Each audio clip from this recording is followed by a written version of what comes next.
Itong si Alien Victor Wembanyama mga idol ang pumapangalawa kagad ngayon sa buong liga kung total blocks ang pinag-uusapan. Mayroon na kagad siyang 65 blocks ngayong season so far at madaragdagan lang yan matik.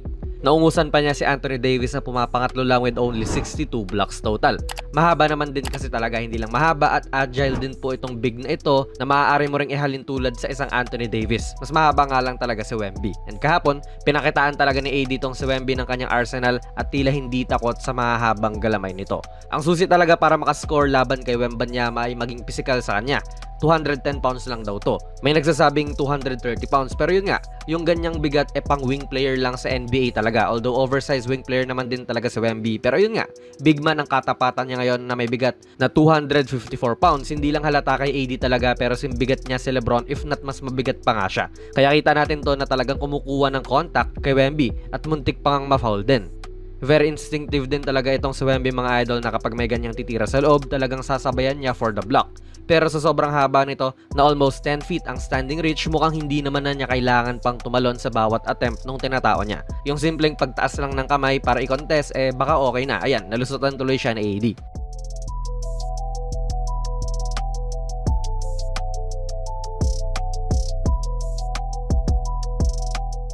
May munting strategy rin po ang Lakers dito para mas maganda ang pwesto ni AD kontra kay Wemby. Yan ay itong brush screen ni D'Lo sa kanya. At ang nagagawa nga niyan ay napapalayo ng bahagya tong si Wemby sa tao niya. Just enough para malapit lang sa may painted area matatanggap ni AD yung bola dyan. Mahirap kasi kapag mas lumayo pa si AD, baka masundutan pa siya or baka ma-double team pa nga. Pero medyo malaya pa rin naman talaga natanggap ni AD yung bola at pinili niyang i-face up to. Kita niyong hindi siya nakatalikod kay Wemby para posehan to, bagkos ay nakaharap siya at dito niya gagawin ang kanyang move.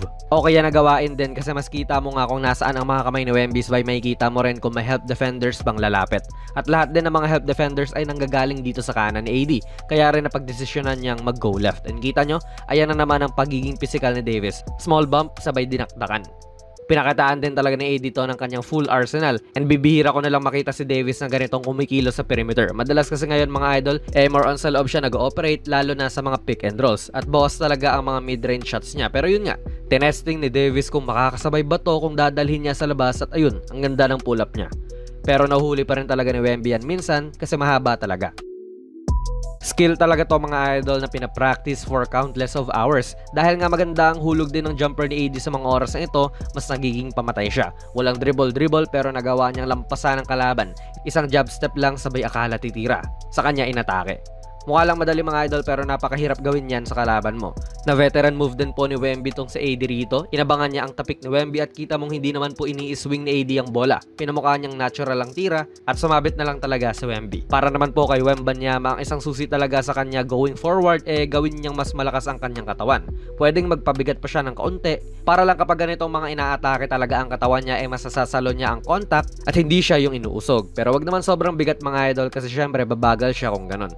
And yung presensya niya bilang isang defensive player andyan na. Medyo binago talaga ng LA ang kanilang atake dito at mas face up ang laro ni Davis ngayon hindi naman na ganyan ang laro niya sa sistema ni Coach Darvin Ham. Mas tumira si AD ng mga mid-range shots ngayon kaysa dati and I believe dahil din yan sa epekto ni Wemby sa depensa. Ngayon pa lang mga idol ay one of the best rim protectors sa kagad itong si Victor Wembanyama sa buong NBA. Kaya napa-adjust ng kaunti si AD sa laro niya at kahit na kaya niya rin namang bangga-banggain to sa ilalim may mga panahon din na dinadala niya to sa labas. It says a lot sa versatility nga po ni AD and syempre sa defensive presence naman ng isang Victor Wembanyama kahit na teenager pa lang siya.